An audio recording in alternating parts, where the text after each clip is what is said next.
నూలు నూలులో శతాబ్దాల గౌరవం, పట్టు పరంపరకు ప్రతీక, సంప్రదాయానికి శాశ్వత చిరునామా సఖీ. ఖచ్చితంగా కోర్టు ఇట్లా శిక్ష చేయకపోతే ఆడు ఏడున్న తల తీసేది కావాలి కాసి నరికెత్తాడు.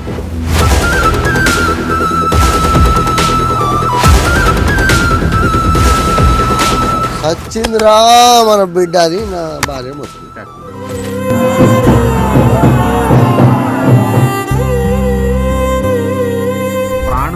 కన్ఫర్మ్ చేసుకున్నాకనే ఆ టైంకు మేము లేతామని తెలిసే. యూట్యూబర్ వైష్ణవి హత్య సంచలనంగా మారింది. కట్టుకున్న భర్తే గర్భవతి అని కూడా చూడకుండా ప్రేమించాడు అని చెప్పి మోసం చేసి పెళ్లి చేసుకున్న భర్త అతి దారుణంగా చంపిన ఘటన ప్రతి ఒక్కరిని కదిలిస్తుంది. వైష్ణవి తండ్రి దుర్గాప్రసాద్ గారు మనతో ఉన్నారు. అసలు ఏం జరిగింది, నిజంగా అంత దారుణంగా చంపడానికి కారణం ఏంటి? వీరు కూడా చంపిన ఆ గది పక్కనే తండ్రి తల్లి ఉన్నారు. ఏం జరిగిందో డీటెయిల్ గా తెలుసుకునే ప్రయత్నం చేద్దాం. 10 నెలలు కట్టు బట్ట కాడికి పెంచి పెద్ద చేసిన ఇక షెడ్డి కాడికి వెళ్ళి మొత్తం నేను కొనిచ్చి పెద్ద చేసి రూమ్ ఇచ్చి ఆడ ప్లేట్ కొని బైక్ కొనిచ్చి బంగారం పెట్టి 6 తులాల బంగారం పెట్టి పెంచి పెద్ద చేసిన కాటేసి దొబ్బిపోయాను. పొలం కూడా కొన్నారంట కదా? పొలం కాదు, స్థలం ఫ్లాట్ కొన్నారు. అంటే ఫ్లాట్ అక్కడ ఉంటుంది, బంగ్లా ఒకటి ఉంటుంది. ఆ బంగ్లాకి ఎదురుగా కనీళ్ళు మాత్రం మొన్ననే వారం కింద పక్కనే ఉండి ఇల్లు కట్టించుకోవాలి. ఇక్కడే ఇదే ఇస్తా అన్న, ఇది నాదే, ఇదే ఇస్తా అంటే నా బిడ్డ చూసి ఇది నాకు అద్దుడాడి బాగా దగ్గర అయిపోతాం, గొడవలు అయితే తర్వాత బాగా మంచిగా ఉంటది. నాకు పిల్లలైన తర్వాత అన్నదమ్ముల పిల్లలు మర్రపడతారు. అంటే నాకు 2 కొడుకులు ఉన్నారు, వాళ్ళ పిల్లలు మర్రపడతారు అంటే ఆడవున్నా కట్నం ఇవ్వగా అంకులని అడిగితే ఎంత ఇవ్వమంటావయ్యా అని అడిగినా. ఒక 5 లక్షలు అన్నాడు. వెంటనే ఇచ్చేసిన 5 లక్షలు క్యాష్ కూడా ఇచ్చారా? 5 లక్షలు ఇచ్చిన తర్వాత ప్రెగ్నెంట్ తీసేసాడు. ఫస్ట్ ప్రెగ్నెంట్ తీసేసినాక ఒక 20 రోజులకు నాకు తెలిసేది ఏంద్రా ఎదురు తీసేసిన ప్రెగ్నెంట్. మరి తెలిసి ఇట్లా కొంతమందికే కానిపైతలేదు, కొంతమందికి అవుతుంది. అయినప్పుడు నువ్వు ఎందుకు ఇట్లా చేసుకున్నావు అని నేను బెదిరిస్తే నాతో ఏమనలే. మళ్ళీ ఇంట్లోకి పోయి నా బిడ్డతో ఒక మాట చెప్పుకున్నాడు, ఇంకా నాకు సంపాదన కావాలా, ఇంకా డబ్బు కావాలా, ఇల్లు జాగలు, నా పాతింటి మీద అప్పు ఉంది, అది తీర్చుకోవాలా అని చెప్తే నా బిడ్డ నాకు మళ్ళీ చెప్పింది. ఒక వారం కిందట వాళ్ళ అమ్మతో గొడవ పెట్టుకొని వచ్చి, వాళ్ళకి అక్కేళ్ళు లేరు, అక్క చెల్లెళ్ళు ఉంటే ఆ మానవత్వము, విశ్వాసము, ఆప్యాయతలు అన్ని తెలుతుండే. ఆడికి లేరు కాబట్టి వాళ్ళ అన్నదమ్ములు చెప్పినట్టు, వాళ్ళ భార్య చెప్పినట్టు, వాళ్ళ అమ్మ చెప్పినట్టు విని వాడు తగ్గించు. మీరు ఎప్పుడు చూసారు మరి పాపని? ఉదయాన్నే చూడలేని మీ వైఫ్ చూసారు? వాడు నోట్ల నీళ్ళు పోసేసి ఇటత్తుండు బయట, జేబులో చాప్ పెట్టుకున్నాడు.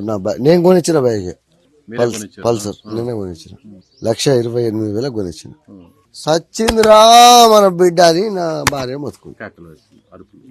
కేకలేసేలోపు నేను లోపలికి వచ్చిన, వాడు ఇక్కడ బైక్ చేసుకుని ఇక్కడ నుంచి అప్పుడు మీరు వెళ్ళేటప్పుడు ప్రాణంతో లేదు, చనిపోయింది మొత్తానికి. ఏం లేదు, ఇక నేను కూడా కొంచెం అలా అంటే నేను అంత చదువుకున్నానేం కాదు కానీ చూసిన శ్వాస లేదు, ఛాతి అంతా గుద్దిన, పల్స్ చూసిన, ఇక్కడ కాలుకు అంతా చూసిన. కానీ పానం ఆగదు కదా. కాకపోతే ఇట్లా ఎత్తుకోగానే ఇక్కడ కొంచెం బ్లడ్ అంతా అంటేది నాకు.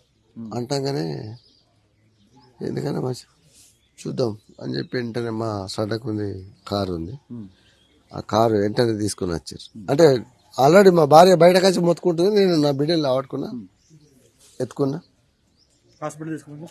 టీ షర్ట్ అంటే నైట్ ఇప్పటి నైట్ డ్రెస్ కాదు, టీ షర్ట్ నా బిడ్డ నేను ఎత్తుకున్నా. మాత్రం అయితే వచ్చిన వేసుకున్నా చక్క గవర్నమెంట్ వాళ్ళకి పోయినాక ఇక్కడ ఒకటి పట్టేసారు, చెకప్ ఇక్కడ ఒకటి పెట్టి చెకప్ చేస్తే అల్లరి చనిపోయినాను. అన్న ఎమ్మెల్యే చేతి కింద పని చేస్తాను, పెద్దోడు ఇంకో ఏదో పని చేస్తాడు. నాకు కూడా తెలియదు ఇప్పటికి, వాళ్ళ ముఖాలు కూడా ముగ్గురే. వాళ్ళు ఏదేదో మాట్లాడుకున్నారట. ఈయన భయపడ్డాడు. నేను అమ్మని కొట్టేసిన కేసు పెట్టింది.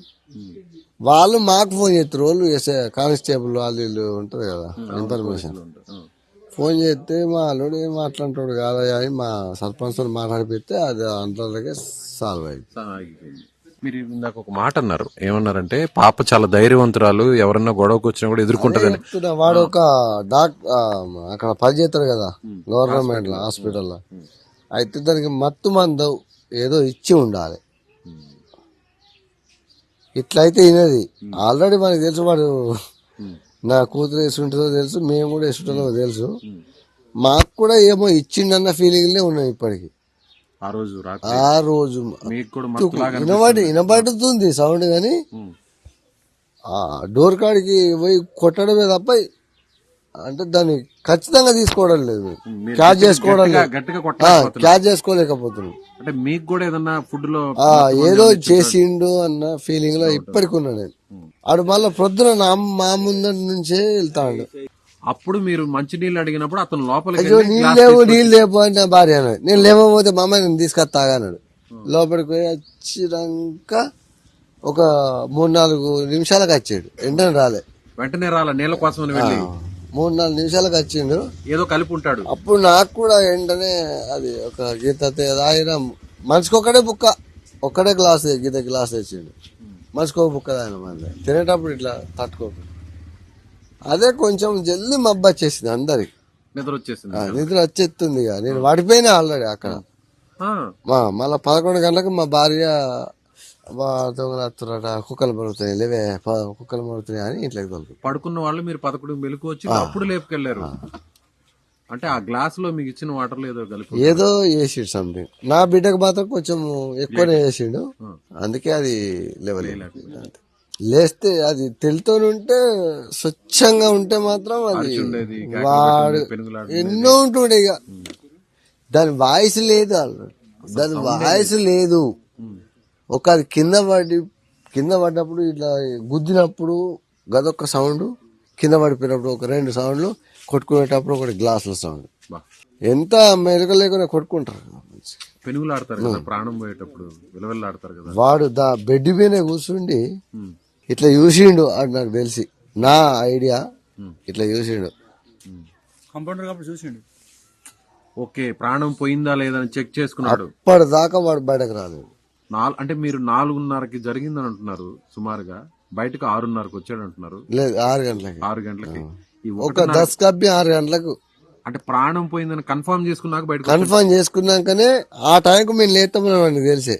ఆ టైంకు మేము ఇక్కడ షాప్ లో ఉంటాం, మా భార్య భర్తలు. మద్యం మత్తులో కూడా చేసాడు అనే దానికి కూడా లేదు, వాడికి లేదా, ప్లాన్ ప్రకారమే చేశాడు. ఆ కత్తి ఏం కత్తి అది? మా ఇంట్లో కూరగాయల కత్తి. నేనే చేపలు కోసిన సాయంత్రం. రేపు చేపల ఫ్రై మామ చేసుకుందాం, మామయ్య అంటే చేపలు తెప్పించి కోసి ఇప్పటికి ఇంట్లో ఉన్నాయి అవి.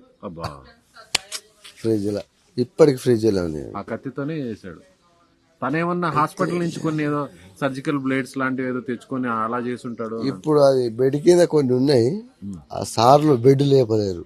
పోలీసులు వచ్చిన వాళ్ళు ఓన్లీ అవి ప్రూఫ్స్ అవి తీసుకొని పోయారు, దానికి లాక్ వేసుకున్నారు ఇప్పుడు. అయితే నన్ను ఏదో సంథింగ్ ఆధార్ కార్డు తీసుకురా నీ బిడ్డ అన్నప్పుడు నేను లోపలికి వచ్చి బెడ్ లా, అంటే అది ఎక్కడ పెట్టుకుందో నా కూతురు, దాని రూమేనా అది ఎక్కడ పెట్టుకుందో అని ఎక్కడ లేని కలకి బెడ్ కింద యువతలకి ఇట్లా అట్లా ఒక 2-3 తీర్ల గోళీలు ఉన్నాయి, మందులు. అవి ఏంటివో నాకు అంత ఐడియా లేదు. చూసిన నాకు మొత్తం ఇల్లంతా బ్లడ్ ఉంది ఇప్పుడు ఆల్రెడీ. బ్లడ్ మొత్తం అంతా ఇదైపోయింది, అట్లే ఉంది. ఈ కష్టం ఏ తండ్రికి రాకూడదు. అంటే ఒక తండ్రి ఆడబిడ్డని ఎంత గారాభంగా చూసుకుంటాడు, అలాంటి తండ్రి వాళ్ళకి ఇష్టం లేకపోయినా పాప ఇష్టపడిందని మీరు పెళ్లి చేశారు, ఇంటికి తీసుకొచ్చి పెట్టారు. ఇష్టపడ్డారు అని చెప్పి వాని వయసు ఎక్కడ తెలుసా, నాకు తెలిసి 27-28 ఉంటది. నా పాప ఎంత కొడుతున్నా 10 సంవత్సరం, అంటే ఇప్పుడు 18 పెళ్లి తర్వాత. నేను ఇష్టపడలే అని చెప్పేసి వాళ్ళు కొనట్టుకుని పెళ్లి చేసుకుని వచ్చాయని ఒప్పుకున్నా, తినలేకపోయినా. ప్రెగ్నెన్సీ కన్ఫర్మ్ అయినప్పుడు బాగా చూసుకున్నాడా? అరే నా భార్యకి ప్రెగ్నెన్సీ కన్ఫర్మ్ అయింది, నేను తండ్రి కాబోతున్నాను ఆ సంతోషం. మాతోనే అయితే బయట బాగానే ఉన్నాడు, లోపల లోపల ఎట్లు ఒక్క 8 రోజులనే చేంజ్. వాళ్ళ అమ్మకు కారం ఇట్లా కొట్టుకొని ఎప్పుడు కొట్లాటైందో అప్పటి నుంచి చేంజ్ అయిపోయింది. కేవలం 8 రోజులే, ఒకటే వారంలో చేంజ్ అయిపోయాడు. కానీ వానికి కొంచెం ఆయనకి ఇష్టం లేకపోతే ఇంకా 10 లక్షలు నేనే ఆయనకి ఇచ్చి తోలెత్తుంటే. ఒక్క మాట చెప్తే, మామయ్య నీ బిడ్డ నాకు అవసరం లేదు, నా బతుకు నేను బతుకుతానని చెప్పితే మాత్రం ఖచ్చితంగా ఒక 10 లక్షలు నేనే ఉల్టా ఇచ్చేస్తా. నా బిడ్డ నేను బతికించుకుంటా. కేవలం 10 లక్షల కోసం వేరే వాళ్ళు 10 లక్షలు ఎక్కువ ఇస్తున్నారు కట్నం అనే ఆశతో అమ్మ చెప్పింది అన్నమాట. చంపిండు. 10 లక్షలు కాదు, ఒక 20 లక్షలు హిసాబు. సరే ఆ 20 లక్షలైనా మీరు ఇవ్వడానికి సిద్ధమే కదా? 20 నేను లక్షలు 20 కాదు, అక్కడి ప్లేస్ ఒక 35 లక్షలు ఉంటది, ఇది ఒక 15 లక్షలు ఉంటది. ఇదంతా ఆయనకి ఎత్తా అన్న.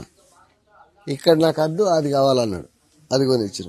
ఏది అడిగితే అది తీసి అది ఆయనకి తులం చైన్ వేసిన, బైక్ కొనిచ్చిన, అక్కడ 13 లక్షలు పెట్టి కొనిచ్చిన, ఇంట్లో స్థలం ఇచ్చిన. ఇంకా ఆడు డ్యూటీ లేదు, మనకి డ్యూటీ లేకున్నా నేనే వేయించుతున్నా కొడుకు లెక్క, చిన్న కొడుకుని వేయించుకున్నట్టు. ఇలాంటి వాడిని ఏం చేయాలంటారు? చేసేది ఏముంది ఇప్పుడు? మీరు ఒక తండ్రిగా చేయగలిగినంతా చేశారు. నాకు ఇప్పుడు గుండె ధైర్యము సరిపోదు. ఇక అది నా బిడ్డ పోయినాక వాడిని నేను ఏం చేయాలి? వాడిని నేను ఏం చేసినా అది లాభం లేదు పని. ఇక నా బిడ్డ వస్తుందా నాకు?